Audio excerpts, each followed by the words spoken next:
Good evening, my friends. Oh man, I'm really excited about this one. And the way these things go down, man, I have no fucking dude. I have been Forrest Gumping this shit since I started this channel, dude. I have no fucking idea what I'm doing. But like yesterday, I was just sitting around and I saw a post from Larry, the DUI guy, who will be joining me in just a second. And I was like, why the fuck have I just DM'd him? I was like, why the fuck haven't I had you on here before? And he's like, yeah, why the fuck haven't you? And I was like, what do you want to do it? He was like, tomorrow, next day. And I was like, all right, tomorrow. So that's how these things happen. Oh my God. Already, you people, Jesus. Oh, here we go. I think we got a super chat. Super chat. I think we got a super chat. Super chat. Super chat. Super chat.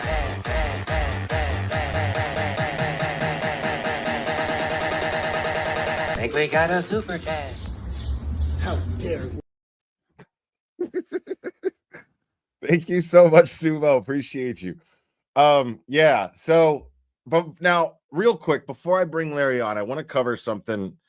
I want to talk a little bit about something that may some of you may be aware of that took place the other night. This is the oddest thing about that. Okay, so I called into another creator's channel really drunk, and I mean really drunk. And I thought I learned not to do this already, but I don't know. But it's very funny to me because there's so many people that are so mad about it. Look, it's funny because, like, thank you so much, Brendan, the human micropeen. Lally, what if anything do we have for evidence? Wanky motions to exclude Karen Reed's right to defense. Commonwealth can have a fair trial because all Massachusetts and Commonwealth are victims in this case. Such a crock of shit. Yeah, I agree. Thank you so much. And talk time with Amy in Boston. Hey, DUI guy is the man. And oh, hi, Will. Hi. Thank you so much. Yes, DUI guy is the man. I'm going to bring him on in just a second. I don't want to keep him waiting too long, but I want to go over this really quick. So here's the thing about that. It was really weird because I of course had this misplaced confidence to call in and discuss this with this idiot, but I looked like the idiot because I'm telling you, it's like, you all watch the channel, obviously. You know how well versed I am in this case. And like, it was the weirdest thing. Like, and I remember this vividly. So it's very weird that my memory was not affected by any of this. But I remember like having thoughts and then they wouldn't come out of my face. I'm trying to talk and the thoughts, they would not come out of my face. They were, I was on full on fucking debate mode here. And then when it got to here, it wouldn't happen. And I was just, and I'm listening. I'm like, I know how fucking stupid I look right now. Like, I was fully aware of how stupid I looked. Now here's the thing though. And it's funny because, like, whatever. This is not something I've never done before. It's not unlike me to do that. So I remember, I remember feeling like, wow, okay, that was really stupid. But the thing is like, I keep getting these messages from people and comments, and they're like, oh my gosh, you're making the whole Karen Reed movement look bad. No, I'm not. I'm making myself look bad, dude. I made myself look bad. Simple. I'm not a spokesperson for Karen Reed, and I'm not a spokesperson for Turtle Boy. I have opinions and I express those opinions. Karen Reed has attorneys for that. I am not a spokesperson. I do not represent Karen Reed or the Karen Reed movement in any way, shape, or form. And if you are acting like that's some sort of pressure that I need to carry, go fuck yourself. Okay? I've already hidden 2 people who I don't want the thing you did on that channel was just you made the whole movement look bad. Fuck you. Go fuck yourself. I am responsible for myself and myself alone. Period. Grow up. Now, one could say I should probably grow up too. But see, that's between me and my own shit. Period. That's it. Like, that's between me and my own shit. I'm the one who has to suffer consequences, and that's it. Like, if anything, I had the opportunity to gain more subscribers from that person's channel. Had I done that, had I not performed in the ridiculous way that I did, but I didn't. I made myself look foolish. That way, I did not gain from this. But the thing is I do this all the time. These live streams where I make a lot of sense and talk about this case, that happens still. Okay. So one time I called into a dickhead's channel. So, okay. Yeah, no problem, Larry. Now I'm not going to be able to have Larry on for very long. So I just wanted to make that point. Anybody who feels like they need to fucking reprimand me for, or hold me accountable for what's going on in the movement, that's fucking asinine, and you're a dickhead for thinking that. You're retarded. Go fuck yourself.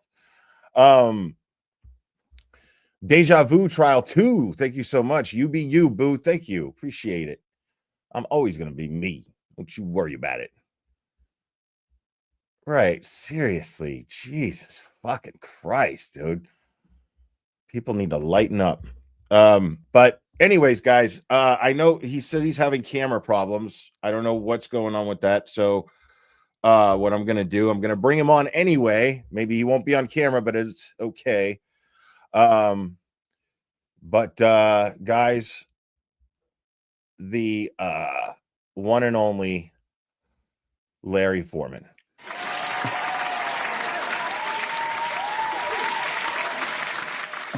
What's up, buddy? How you doing? Doing well, my man. How are you? I'm so sorry, dude. Like, literally, I was setting up everything in the last 15 minutes, and I have two different setups. I have my HDMI and I have my USB. I just don't want to keep you waiting any longer because my time is short as well, and I know that your audience is waiting. Dude, I love your show, man. Good. Oh, good thanks, for you man. for keeping it going. I love yours too. Like, dude, your videos lately have been having me, they're just cracking me up, man. Oh, thank you, man. Thank you.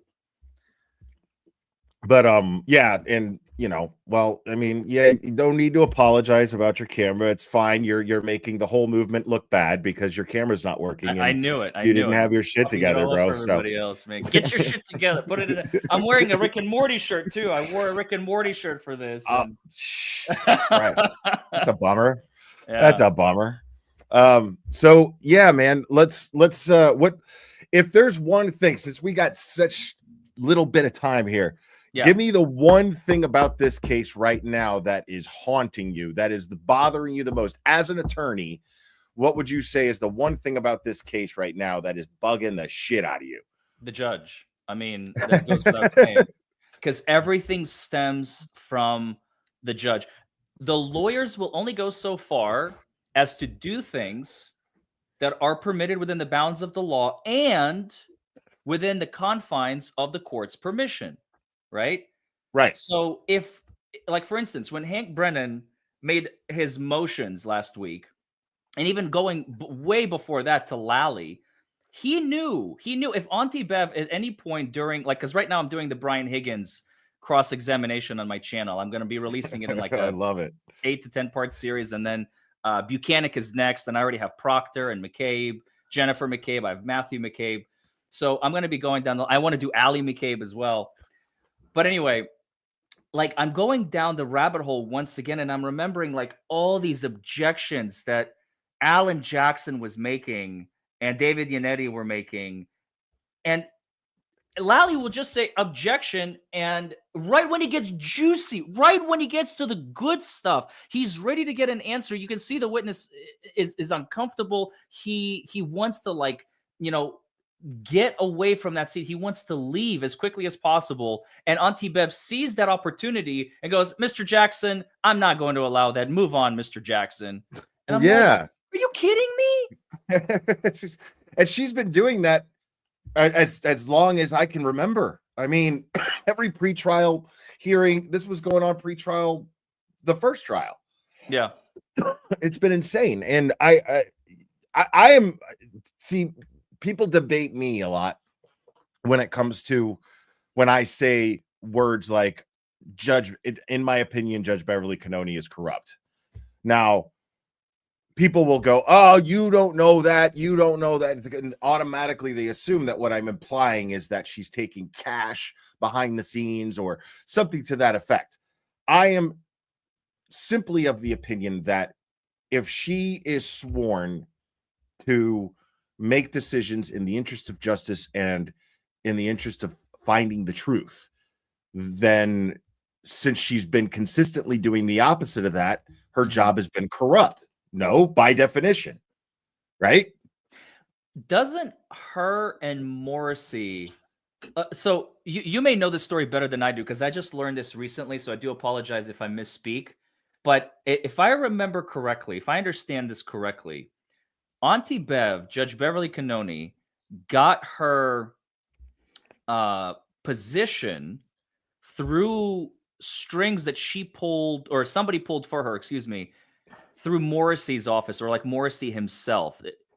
You know what I've I'm heard talking about? I've heard rumors about that, but I honestly don't know the facts on that. We don't know the okay. I didn't know if it was I thought it was fact for some reason, because I forget where I saw it. It wasn't just like, you It know, could some be, but random I tweet. can't confirm or disconfirm whether it's a fact. Maybe chat knows. We'll see what chat says. But yeah, corruption. There's two different levels of corruption. I mean, there's like the obvious corruption of here's $100,000, you know, do as I say, or whatever. That's the classic example, I guess, that we think of when we think corruption. But think about it this way: have you followed the Alec Murdaugh case down in South Carolina? Not closely, but I'm pretty familiar with it. I'm just not so familiar with what took place during trial, but I'm aware of the case. Did you hear about the hearing that they had calling this is unprecedented. This has never happened before in the history of American jurisprudence. They called back the jurors in that case to testify because there were allegations that the clerk, now I forget her name, of course I'll forget her name, but anyway, the clerk influenced and like communicated with the jury. That's corruption. Nobody paid him to do it. Same thing here. Same thing with Cannoni. You know, you are good old Auntie Bev. You don't need an actual exchange of dollars and cents or whatever. It's reputation. It's relationships. It's the she had to be. I agree with you 100%, and she had Becky to be Hill. aware. Becky Hill. Becky Hill. Right. Judge Beverly Cannoni had to be aware of the fact that there was a conflict of interest with Fanning having anything to do with overseeing that jury. She had to know that, like to try to justify it with he didn't have any contact with the jury. Well, how do you know that? You don't know that for sure. And how do you know that? And that tells me if you're so sure of that, you had to have known that he was on the witness list and he was in charge of overseeing the jury. You had to have seen it's your job to know this, even if you didn't, but you had to know it. And you're basically when you got all defensive with Jackson about it, which was crazy. I was actually in person for that. I was in the courtroom for that. And I was oh my, in the morning when Jackson, thank you, Andrew. I appreciate you. Meatball's wife worked with Auntie Bev's mom and lunch ladies in Quincy. Yes, that's true too. Yeah, Turtle Boy uncovered that. That's another thing I wanted to talk to you about. But yeah, she had to have known when she got all defensive. It was in the morning. You asked me when I was in the courtroom. It was in the morning when Jackson was. It was a couple of Wednesdays ago, and he argued that he was arguing his motion to dismiss, and Fanning being in charge of the jury being one of the main reasons. And this is what he was arguing, and she immediately, before he could even like deliver his argument, she got defensive and crossed her arms. No, no, no. Lieutenant Fanning had nothing to do with, he didn't have any contact with the jury. No, no, no. And she just kept getting defensive. It was really weird.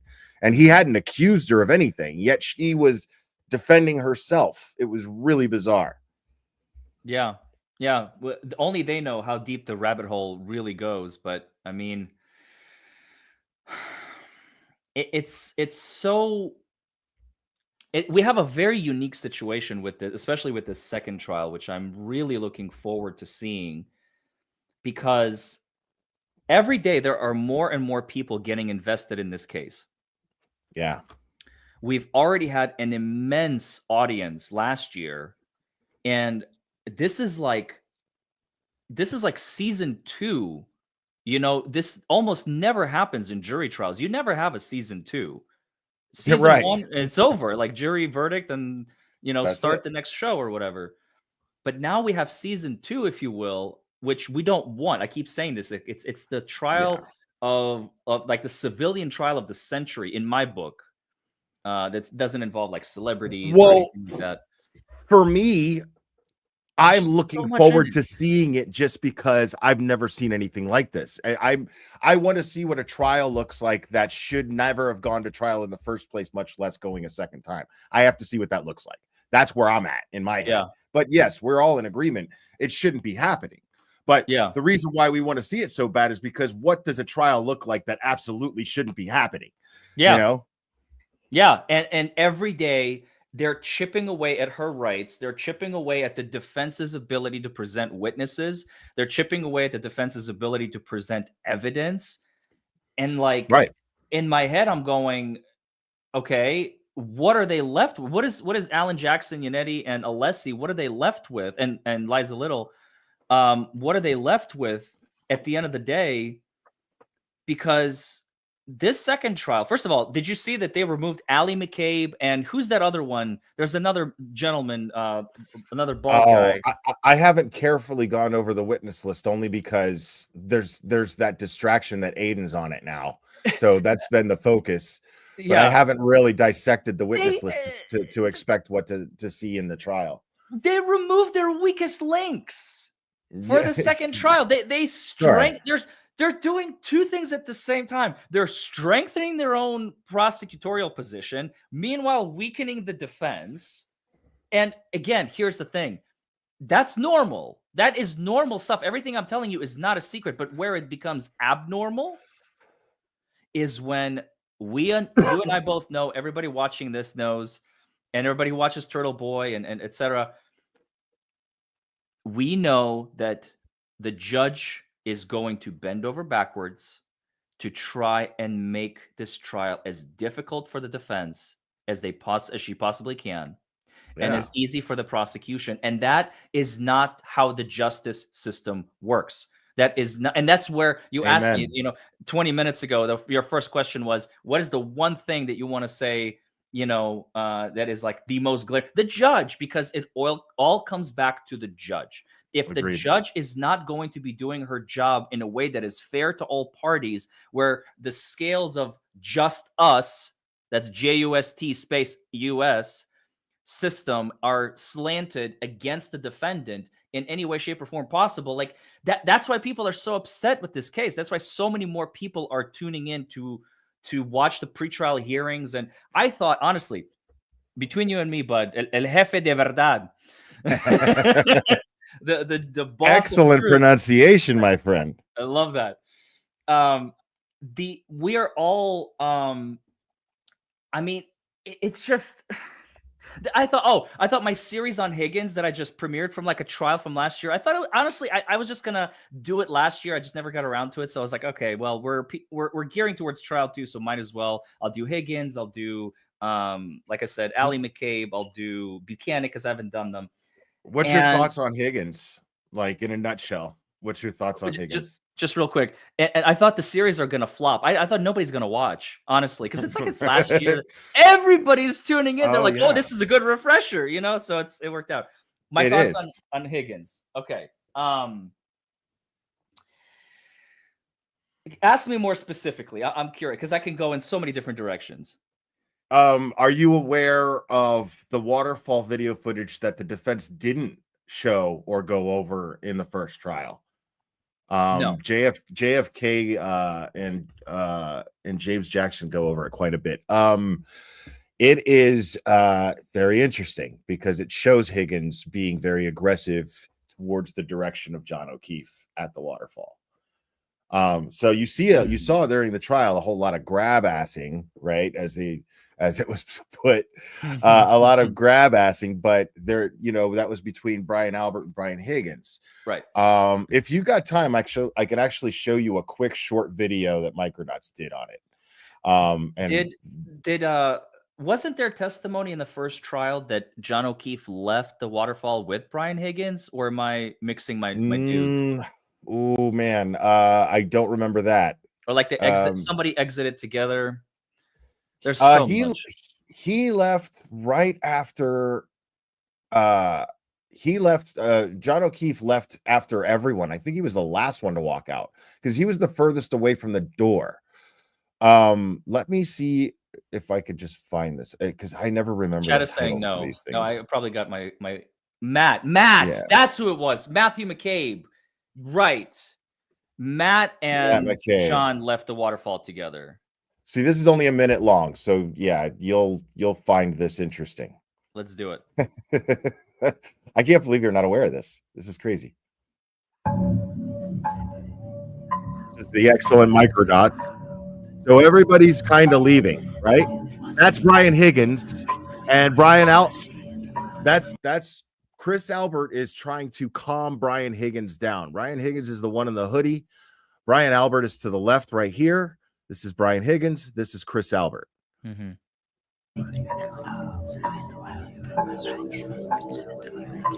And here he is. Yeah. There's a lot of aggression. A lot of aggression towards John O'Keefe. John O'Keefe is on the side of the bar that he's directing towards.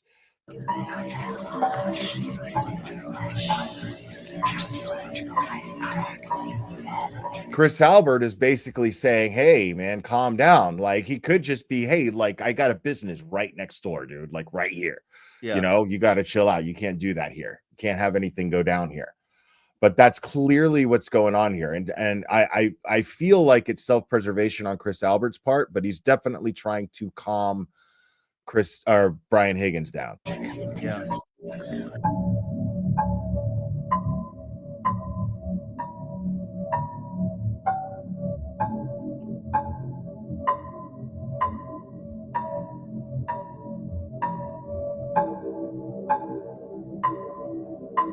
Yeah, like it totally looks like he's like, oh, you're lucky, motherfucker. You know what I mean? And then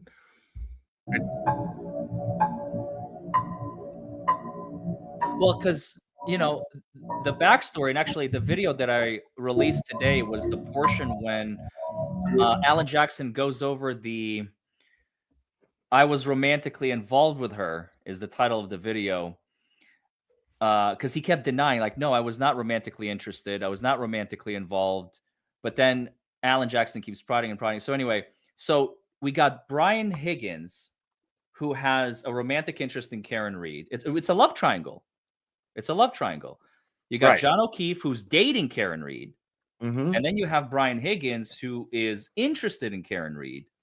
And they have text messages that they've exchanged between them.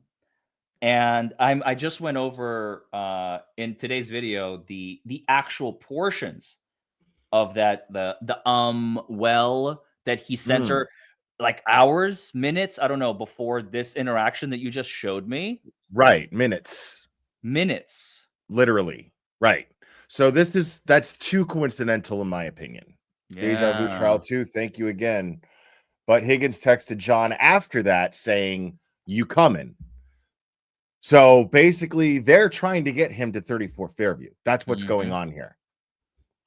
One theory that I play around with in my mind is that John O'Keefe went there to to basically not back down from Higgins.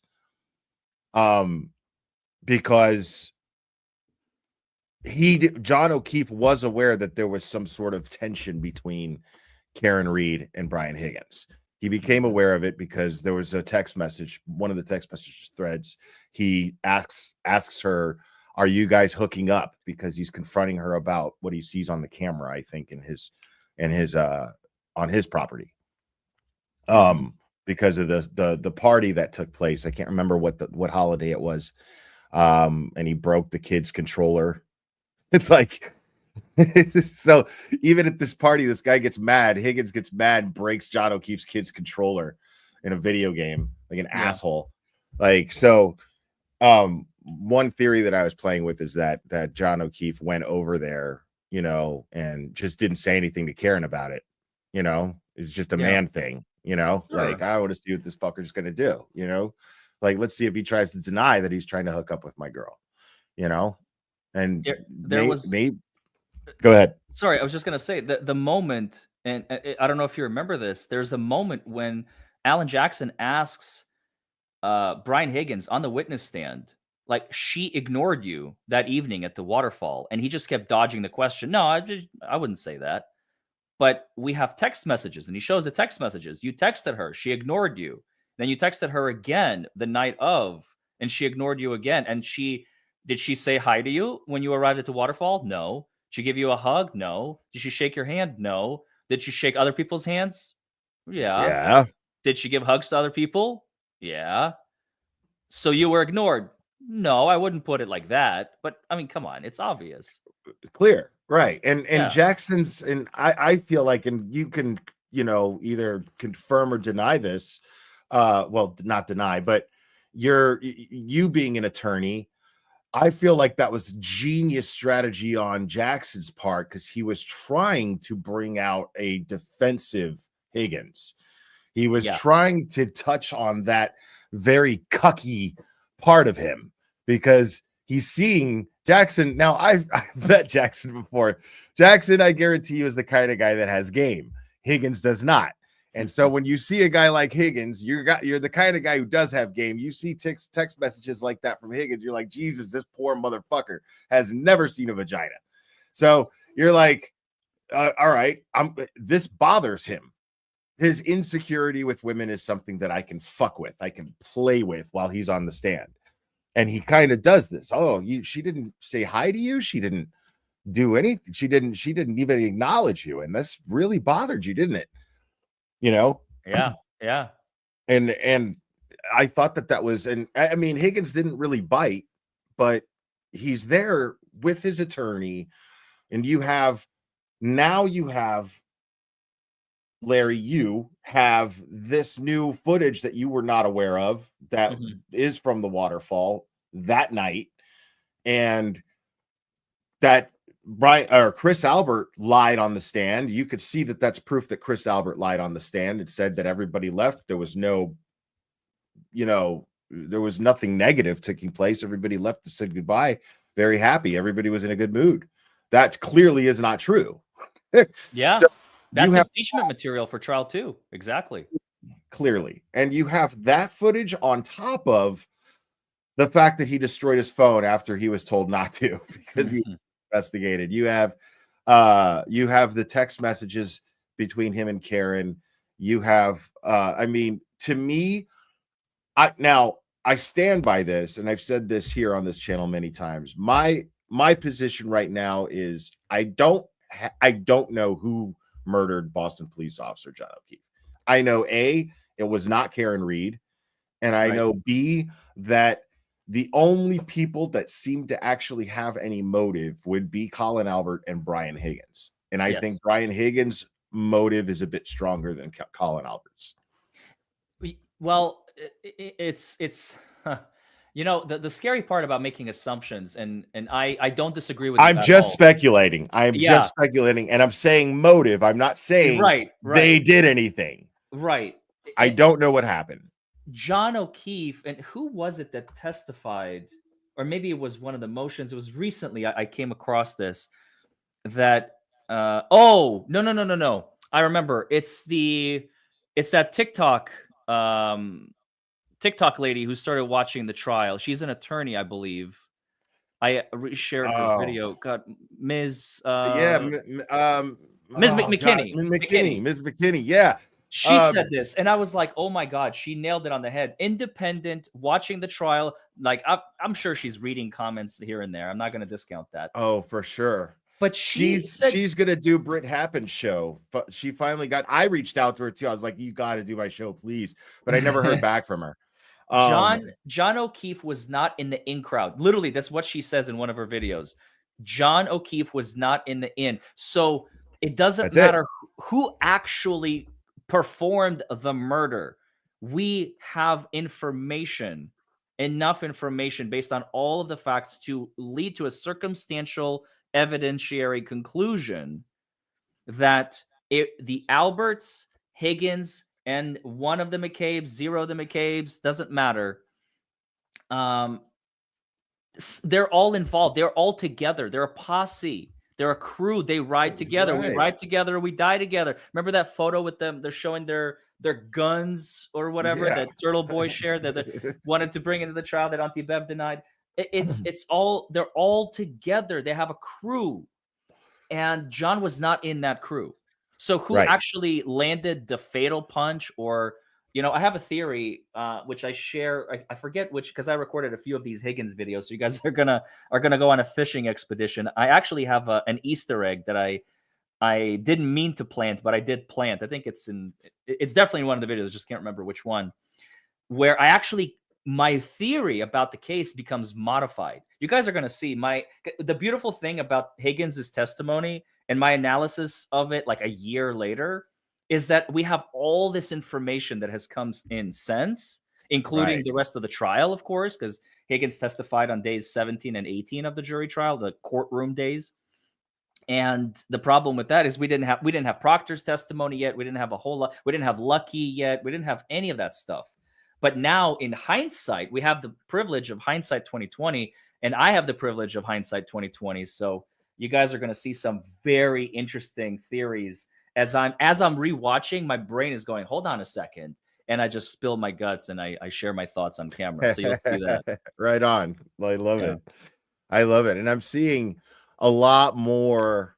I'm seeing a big shift in the way that like more law tubers are looking at and approaching how they cover this case. I mean, because it's gotten, I'm of the opinion now that it's gotten to the point where it's just plain foolish to not point out the clear, obvious bias from Bev, the clear, obvious tactics from Brennan.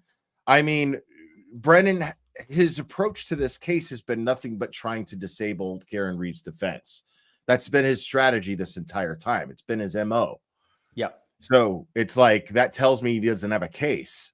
You know what I mean? This is crazy. He knows it. He knows that he doesn't have Right. a case. Right. Let's see. As a DUI lawyer, how do you feel about the blood work? They don't need a warrant, but there was never an accident report made. How would DUI law apply? Great question. I love that I have you up here for that question. Yeah, I'm down. So no, they don't need a warrant to extract blood. Because they extracted blood much, much later, and it's that whole extrapolation, evidence, relation back. There's a lot of different. I think it's crazy that you don't need a warrant to stick a needle in someone's arm. I think that's crazy. Well, if they give consent, first of all, that might just be the libertarian in me. Who knows? I'm with you there, but they'll ask you to consent. Like in a DUI case, they'll ask you to consent. If you deny, then they'll get a warrant, and you can actually deny the warrant. I don't know if you know this. You can actually say, well, okay, I'm not going to give it to you anyway, in which case they either give up or they're going to pin your ass down and extract it by force. Like it's wow. 39. It's insane. Okay. But to answer the question, so as a DUI lawyer, how do you feel about the blood work? I think it, and I shared this with the defense in the first trial when I visited Dedham. I remember that. Yeah, that was a lot of fun. I mean, it was one of the coolest experiences ever to be in the courtroom for this. And I've been there 5 times because I saw it's fantastic. Each time is fantastic. I adore those people there. Every single person that I interact with there is fantastic. Yeah. So I told them that, there's a difference between hospital extraction of blood and jail extraction of blood, because hospitals only extract venous blood, and you have to test for whole blood. You can't just test for venal blood because the BAC is going to be elevated. So you actually have to mathematically dilute it That's interesting. using, like, there's a formula, a specific formula. Ask any expert in this field. They don't need a warrant, but there was never an accident report. So accident report, that's another great question. Right. That's Yeah. I up was to the hoping that. that was Proctor. That was Proctor's job to create a freaking accident report. Right. But he didn't do that, did he? He didn't do a lot of things. Yeah, and he did a whole lot more on top of that. Yeah. Yeah.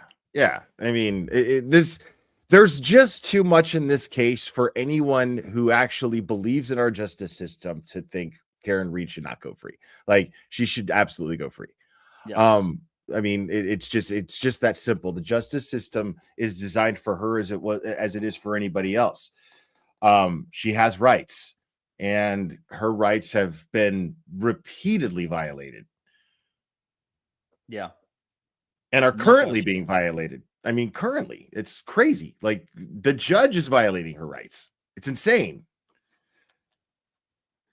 It is one of the most unbelievably corrupt, and let's just use this laden with corruptions case that I have ever encountered in my career as an attorney. And I've seen some wild ones, both of my own as a practicing attorney and following cases, as a quote unquote YouTube lawyer. I love that. It's like it's used as a derogatory term against me by people who don't like my success. They're like, you're not a trial lawyer, you're a YouTube lawyer. I'm like, yes, sir, I am. What are you gonna do about it? Okay. I love that shit. You don't have a job. You have a YouTube channel. Yeah, I know. Exactly. And So this case is just it's an anomaly. It's drawing the eyes of so many people across the world. I did a poll the other day on a live on my channel, and I think I counted like 20 countries or 25 countries. I was actually impressed because those are the kind of numbers and countries that we saw during the Murdoch trial. In the Murdoch trial, you had a disgraced, disbarred attorney, and that's intense. That's interesting. A lot of people want to see that. And then a murder, that's big. This case, it's like okay, it's a cop. Who gives a shit? Okay, right. cops get killed sometimes. It happens. Some woman somewhere. Who cares? It's the corruption. It's the level of fuckery that is going around the facts that is drawing people in. I am seeing one thing, like my eyes and ears are telling me one thing, but then the prosecution and the judge are gaslighting me into believing something else. And this disconnect, I think, is what's drawing so many new people in this. And the previous people who have been watching this in the first trial last year. So it's gonna be a hell of an audience this year, and I'm here for it. Yeah. I definitely think that her support has increased vastly worldwide. I have people watching from England, from Ireland, from Scotland, from, of course, Canada. I mean, it's wild. People are Australia. People are like, this is the craziest thing that I've ever seen. And you're exactly right. It's the absolute fuckery that's taking place that's keeping people so gripped because it's happening in your face.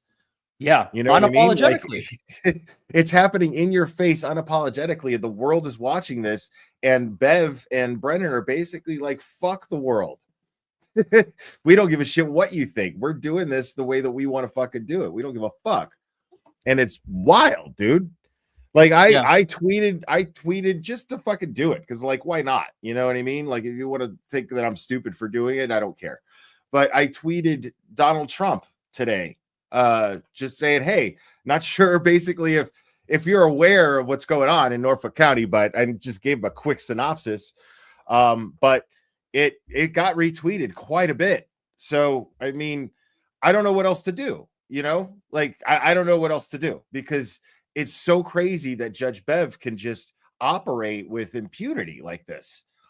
And it's completely and totally anti-American. It is the opposite of what our justice system was designed to do.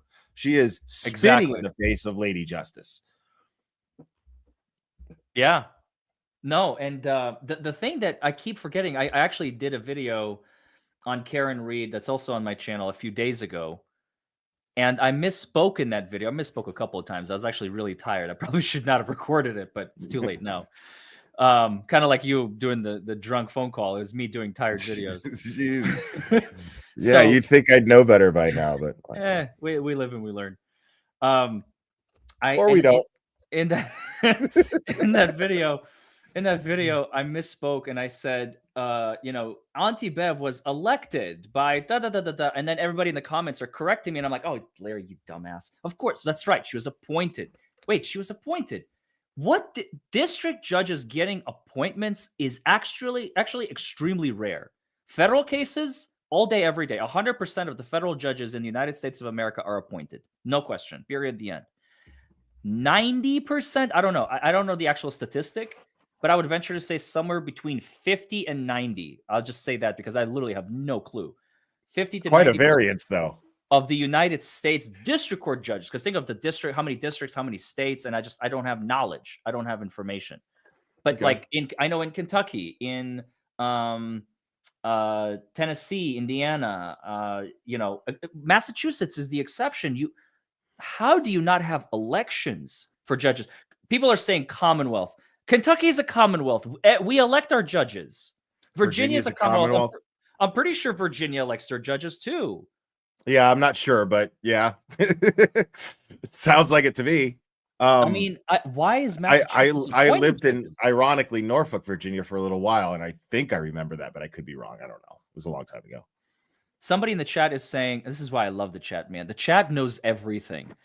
Scott McGinnis. Is Scott McGinnis in here to explain to Larry how Bev got appointed?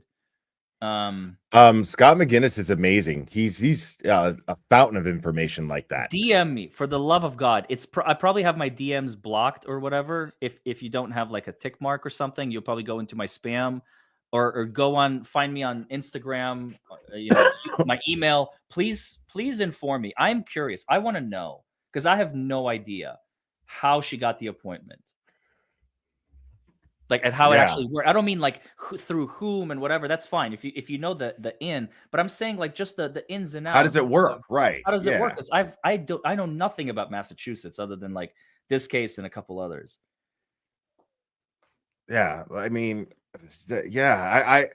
I've covered trials on this channel, and I've seen crazy things. Like I covered the Darrell Brooks trial, and that was just excruciating. It was excruciating because he represented himself and he just continued to do everything he could to disrespect that court, and stall and distract. And that judge, Jennifer something, I can't remember her last name, but she deserves a sainthood. She was amazing. But I remember that case. I couldn't cover it. A lot of law tubers covered it too. I was like, I refuse. I value my sanity and my blood pressure. I don't want to have to take medication for that shit. I almost regretted it halfway through because I was like, oh my God, I've never been more stressed watching a trial, because this guy had absolutely no respect for her courtroom and just kept Jennifer Darrow. Thank you so much. And he was extremely good at manipulating the entire situation. The evidence was just clear. I mean, there was video footage of this guy mowing people down with his car, so terrible case, terrible tragedy, terrible. And he had no remorse for it. And he represented himself clearly just to be basically to troll, to stall, to delay the inevitable. Romy just gifted 10 memberships. Oh my gosh. Hey, thank you, Romy. Hold on. We got to do the. Where is that? Why did I?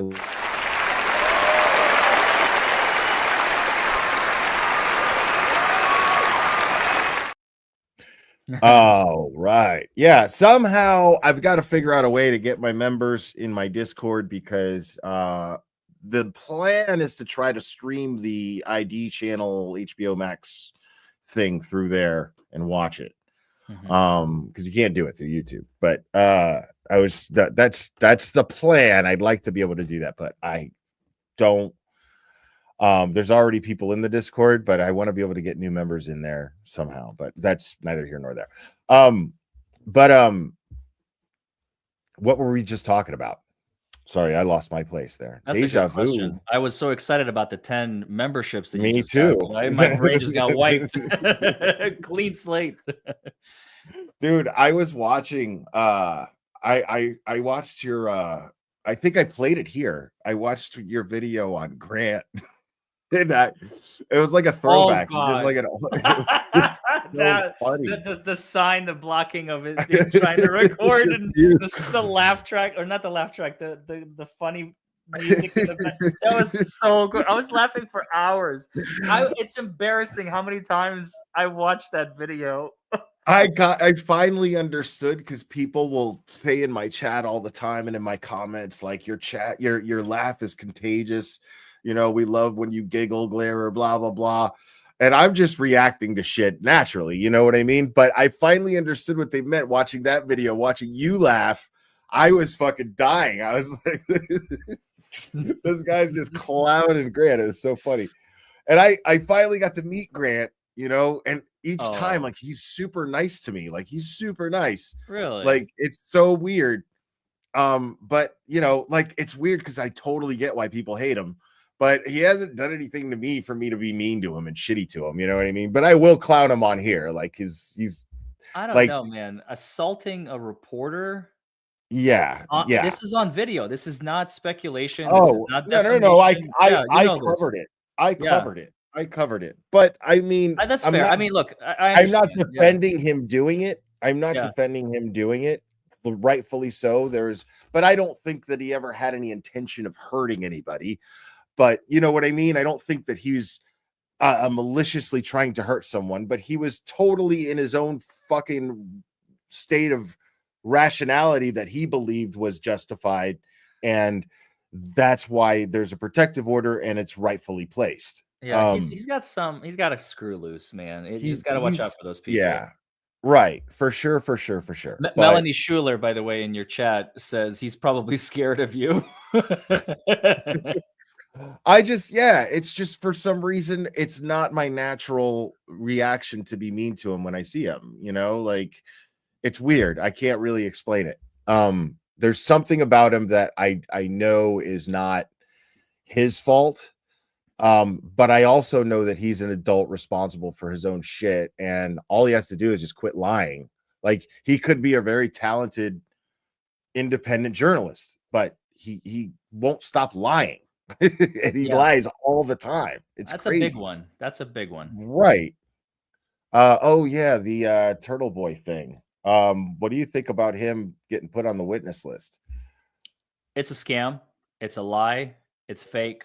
They don't want him on the witness list. They just want him out of the courtroom. That much is clear. I agree. He has nothing to offer with respect to the incident of what actually happened.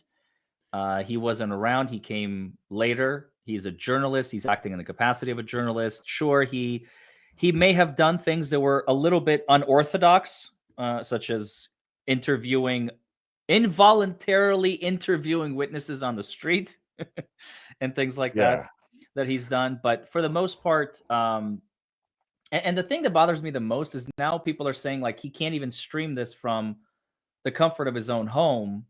And I tweeted about this. I was like, hold on a second. What's actually stopping him? Unless there's actually going to be an order. And I don't remember how it happened in the first. Yeah, that's what I was going to ask you too. Can he not, like, and I want to keep this quick because I know you got to go. I'm sorry for keeping you for as long as I have. No, dude, you're good. You're good. I appreciate it. I'm having fun over here. That's why I'm staying here. Right on. The whole thing with with Turtle Can he Boy. still report on the case? Does this mean that he can't talk about it at all? Well, no, I wouldn't go that far. Okay. Again, because there was a moment in the first trial, and chat will definitely remember this because it was a big one. I just don't remember exactly when and where it happened. There was a witness that was asked, "Have you been watching this trial?" And they go, "No, no, of course not." You know, and maybe it was Proctor. I can't remember. Somebody said that. And that was big because obviously it's being live streamed and everybody can watch from the comfort of their own home. So, like, my theory is this: what can they do to Turtle Boy other than, people are like, well, they can lock him up in violation of a court order. If there is a court order, what do you mean there's a court order? That Okay, so you have witness sequestration. What is witness sequestration? No witness can listen to the testimony of other witnesses. That's a Right. standard rule. However, all Turtle Boy has to do is to flip the finger and say, I'm going to be watching this trial. I'm going to be live streaming it, monetizing it, whatever the hell he wants to do, writing Right. articles. And then when he gets quote unquote subpoenaed for his day to testify, take the witness stand. And by the way, Yana, I just want to say this is the worst imitation of Turtle Boy I've ever done. By the way, Yana, I just want to say I've been watching this whole trial, so I know I've been listening to all the testimony. I don't think I'm a good witness for you. I don't think I can give you enough information for this. And the judge is gonna be like, oh my God, yeah, you're immediately excused. And that's it. Like, what can they do to him? Like, they can't like incarcerate him for. I think that the judge hates Turtle Boy as much as she hates Alan Jackson, honestly. But I'm with you. See, the thing is what you're describing he could do in theory. He has the right lawyers for it. You know what I mean? Why would he have those lawyers? I mean, this is what they're for. This is the kind of thing that Bradel and Betterow will easily fight. I mean, look at how Betterow twisted that situation when they just charged him for that stupidity that him and I engaged in when we were in, CF McCarthy's. But look at how Betterow he was like, well, wait a second. So they charged Turtle Boy for witness intimidation because he was talking into a security camera at D&E Pizza that he didn't know had audio. He was doing it for our benefit just to be silly because we were drinking and it was we were just being stupid. And so they add this charge to him. And then oh, look, it's Meredith. What's up, Meredith? And so Hi, Meredith. So they add this charge to him. So what Betterow does is he writes a letter to Chief Rafferty saying that he wants that Chris Albert get charged with unlawful wiretapping because he's recording people without their knowledge. Yeah. I mean, anybody who's standing out there eating, waiting for their pizza order, smoking a cigarette, that's private and that's being picked up. They could sit there and listen to it and they're eavesdropping, and he's a selectman. He's a town selectman. He can't be doing that to his own citizens. So, my point being is that's just an example of how Betterow works. So he has the right lawyers for this situation. I guarantee it. I would say so anyway. Yeah. And there's nothing stopping, by the way, after she denied Betterow entering the case, again, nothing stopping Betterow from just joining the team and working from afar. Okay, so he can't cross-examine witnesses. Whoop-de-fucking-do. Like, well, there is a gag order now. And I think that's what the gag order was for. I'm of the opinion that the gag order was placed to keep Betterow from being able to consult with Karen's team. Wait, hold on. What am I missing here? There's a gag order. No, I know the gag order, but that's to disseminate the information to the public. Nothing is stopping backroom discussions and consultations between lawyers. What am I missing here? Okay. I mean, you're the lawyer. I don't know. I figured that was included in that. I figured that they could actually get in trouble for that. But if you're saying that they can still, no, it's the key verbiage in the order was to influence potential jurors who could be jurors in this case. So if you're going to be releasing information that's like inadmissible evidence, like let's say there's a photo or a document, and I'm saying this will not come in, and all of a sudden it's all over Twitter. That's what the order is trying to prevent, from like the Gotcha. defense trying in Auntie Bev's eyes to sneakily taint the jury pool, which I think is horseshit in and of itself, but whatever. The order is in.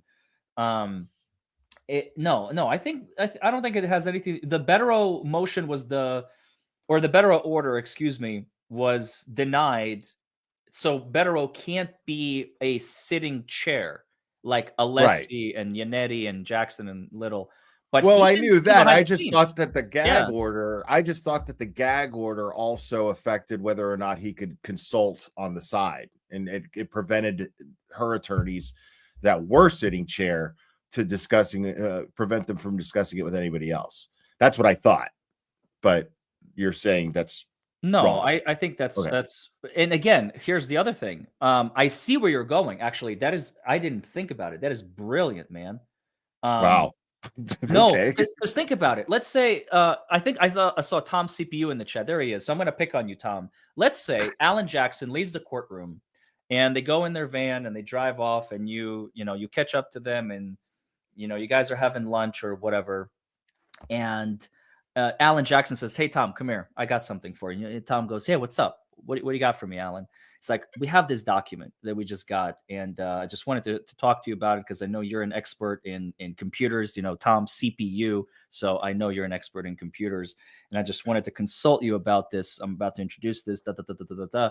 And then Tom gives him advice or whatever, and he has the document, goes home, and then Tom goes on his Twitter and goes, "Oh my God, you guys, I have, this brand new information that I just received from the defense." That's what Bev is trying to prevent. So Alan can't like use a back door. He can't use a scapegoat, a straw man, whatever you want to call it, to introduce information into the public indirectly that Bev has already excluded from the trial. So that I didn't even think about that. But yes, I mean, it's logical, very logical and very consistent with her order. So things that I'm saying are not coming in, or things that are inflammatory, et cetera, et cetera. It's unprecedented. It's still unprecedented because Yeah. everybody knows that attorneys give press conferences all the time. And now Alan literally has to watch every third word. Yeah. Crazy. It's insane. Crazy. Yeah. Yeah, totally, totally. All right. I think this is a good time to go ahead and let you go, man, because you were so gracious and you spent a lot more time up here than you had actually planned. But I really enjoyed this. I hope to do this again, actually, very soon.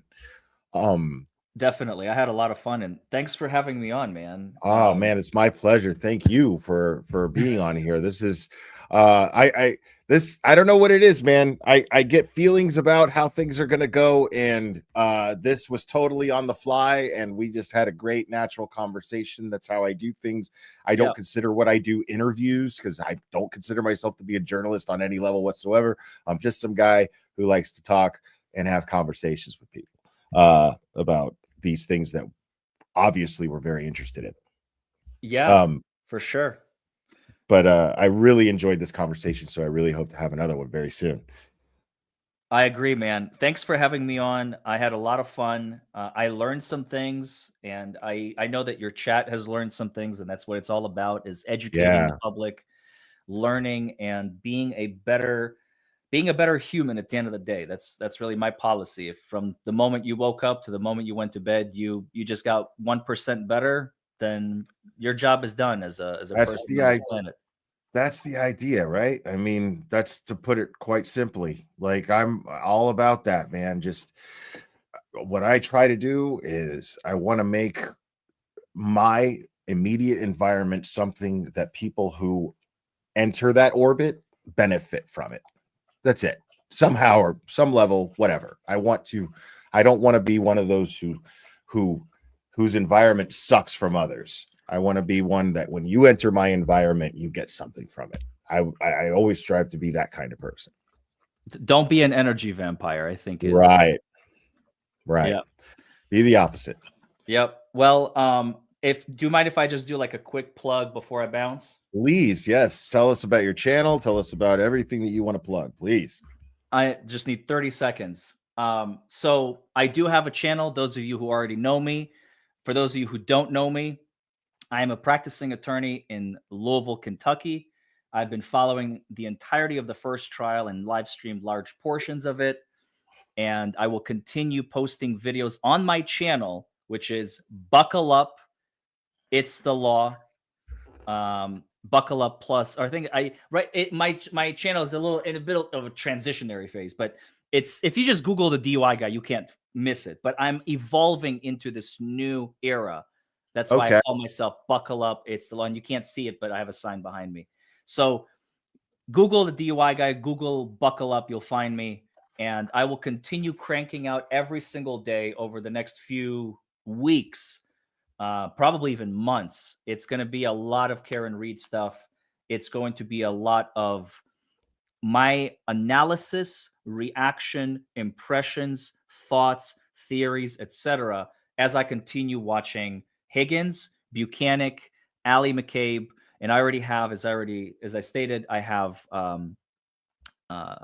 Jennifer McCabe, Trooper Proctor, and Matthew McCabe already on my channel. I have playlists. Go check them out. You guys are gonna love them. You're in for a treat. If you've never seen me react to this stuff, it's good stuff. So yeah, I love it.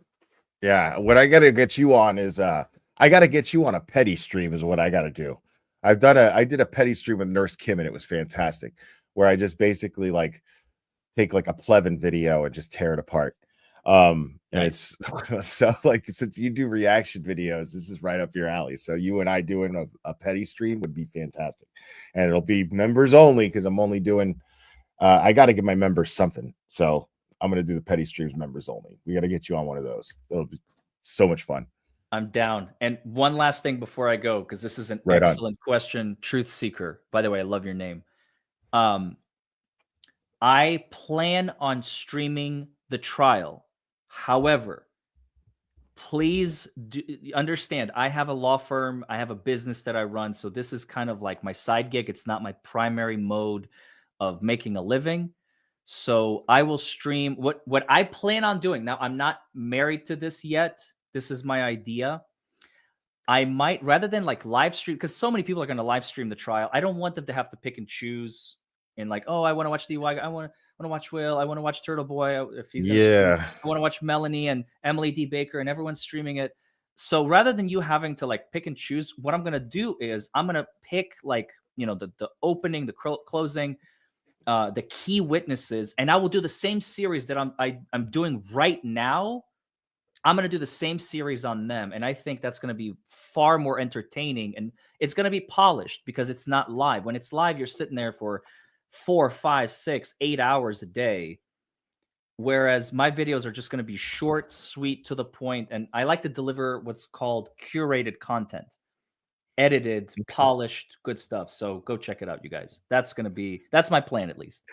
Yeah, I've been talking about doing it for 5 years, but I think I finally may have gotten a way to be able to do that and start putting out like shorter videos that are polished and edited, and and that's something I've never done. I've always just been a streamer, but I want to put out more, content for when I'm not streaming too.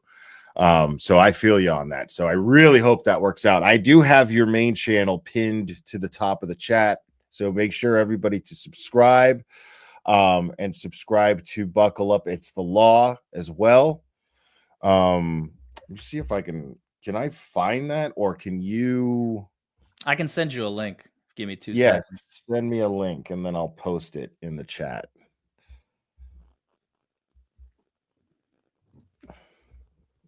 There it is. Well, I'm not gonna stop like doing streams. I'm just saying I'm gonna like do more. I sent it to you on X. Gotcha. Okay, cool. I gotta open app. There we go. And then what the fuck?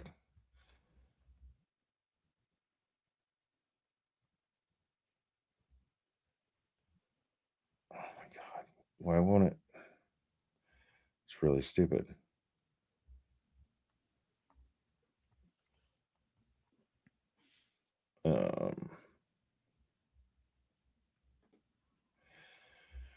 It's just not letting me. Here we go.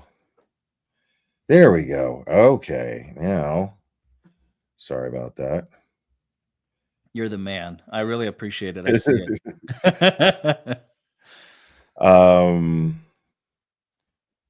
All right, so I'm dropping that in the chat right now, and I'm pinning it to the top. So this is what he needs to this is the channel he wants to build up, guys. So make sure to subscribe to that one that's pinned to the top of the chat, please. Stop what you're doing right now and subscribe to Buckle Up, It's the Law. Larry, you're fantastic, man. I really appreciate you, buddy. Yeah, likewise, man. It's been a lot of fun. Thanks for having me. Sorry about the camera issues, and Oh, dude. I'll have them fixed for next time. Yeah, man. Yeah, we got to see that pretty face.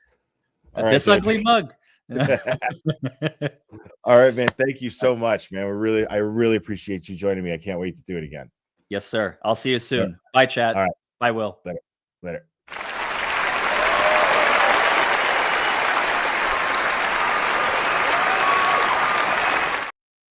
Larry Foreman, y'all. Yeah, I'm not going to take up too much time anymore. Normally I do these 3 hours. Today, listen. First off, I got to be honest. I posted on Twitter. I tweeted about this and I said that I'm watching this series right now. Crazy series on Netflix right now. I'm only on the second episode. But it's called Adolescence. And oh wow, Romy, thank you so much for the Venmo. I appreciate that. And somebody else sent me a Venmo earlier too. Amy, thank you so much. So yeah, this thing is so it seems like it's all done in one shot. Like from what I'm hearing, it's done in one take. But I noticed it. I was like 30 minutes in, and I was just like, I don't think there's been a scene cut yet. You know, because I'm kind of crazy and I notice stuff like that. I'm like, I don't think there's been a scene cut.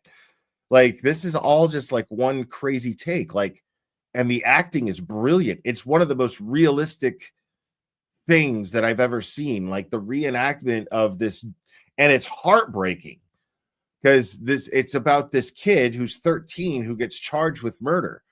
And it starts with like the cops busting into his door and taking him, and it's like in real time. Like at one point the cop is like, yeah, we arrested him 25 minutes ago, and then it's like 28 minutes in because of whatever led up to the actual arrest. But it's like it seems to be in like real time. It's really, really well done. It's really, and Stephen Graham is a great actor. He's doing great. But yes, you really feel bad for this kid. It's really heart-wrenching, but brilliantly acted. So I'm really excited about going and watching that as soon as I'm done here. But yeah, man.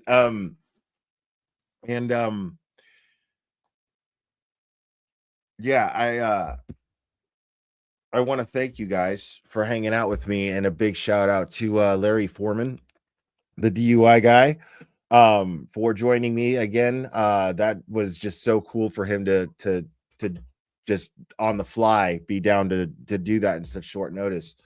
And so much fun. Just, you know, the whole point of the live was just to do something that I hadn't done yet. Had a new guest, you know. And let's see how it goes. Let's have some fun. So I'm really grateful to him for being open to doing that. And then there's the Meredith birthday fundraiser. Let me talk about that just for a second. And it's always in the description. So Karen Reed's Defense Fund link is always in the description.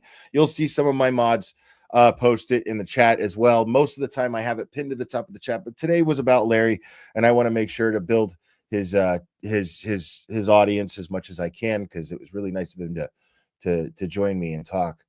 And he's just great. But yes, please consider donating $3.50 or $35 to Karen's fund for my 35th birthday. You'll be entered to win a cool mugshot poster signed by Karen. Wow. So, all right. Yeah, so Meredith's 35th. Make sure. But yes, I always have Karen Reed's and Turtle Boy's Defense Fund links in the description if they're not pinned to the top of the chat. And then there's the popcorn fundraiser. Popcorn fundraiser. Scott Messerschmidt is dropping the link for the popcorn fundraiser. And let's go Team Kelly Reed on this one. I'm gonna go ahead and vote Team Kelly Reed on that one. I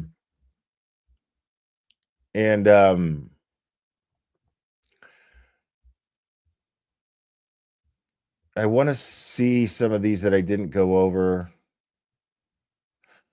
It's very sweet. Will, you're good. Fuck them. Everyone has moments. Just keep moving forward. We still dig you. I appreciate that. Thank you. Nothing wrong with being drunk. Just happy. I don't know about all that, but it was harmless. Yeah, it was just really stupid. You know, I mean, that's what happens. Like, you end up being drunk and you kill brain cells and then you fucking look stupid. It happens. You guys are the sweetest. Some of these I already went over. And Deja Vu Trial 2, you've been so generous today. Thank you so much. That means the world to me. You guys are fantastic. And yes, Betero is going to be on Young Jerks tomorrow at 6. So Betero's back on YouTube. I'm excited. I'm excited for it. And hopefully I can get him on here one more time. That would be great. I'll have to reach out to him, see when he's down to do that. But I'm excited to see him on Young Jerks again. But yeah, I think that's gonna be it for me, guys. I'm gonna go ahead and wrap this up. You guys are absolutely fantastic. Again, big thank you to Larry, the DUI guy, Lauleen. Great show. Direct to the chat to LV's Cops TV. Yes.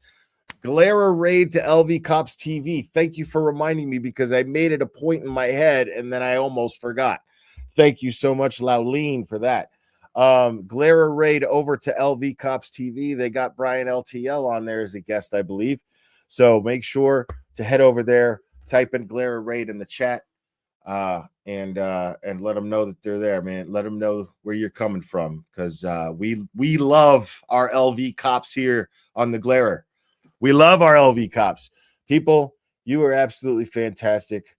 Thank you, guys. If you're new subscribers, thank you for subscribing. I hope you're enjoying the channel. And things are, I sense a shift in the force, my friends. Okay? I want to be very clear about this before I go.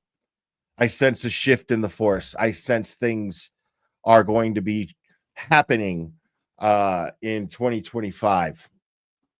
I sense a shift in the force.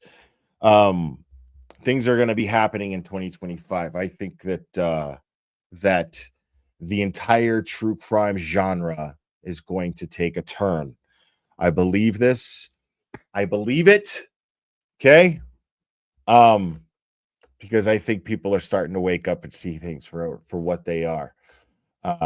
And it's because you guys are fantastic, because you guys have integrity. You guys have scruples. You're good people. And you just want to see the truth make its way into the light. And that's it. And it's absolutely fantastic. And that's because of you guys. You guys are amazing. And I think things are going to change. I believe they will. I can sense the shift. But yes, real crime. Yes, there's somebody I got to reach out to and see if I could do. I want to do a Hannibal and Monty type thing with this person. I got to reach out to him and see if he's going to be down to do it. Let's see. Give me 1 second here. Let me look at my calendar before I log off here. Ooh, but I think I could do it. Fuck it. I'm committing to it.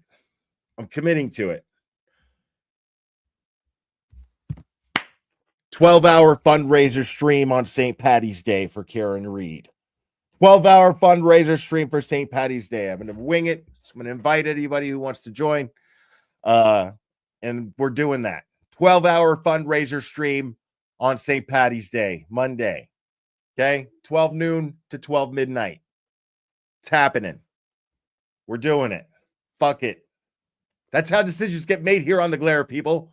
They have it on the fly. You understand? So that's happening. I was thinking about it.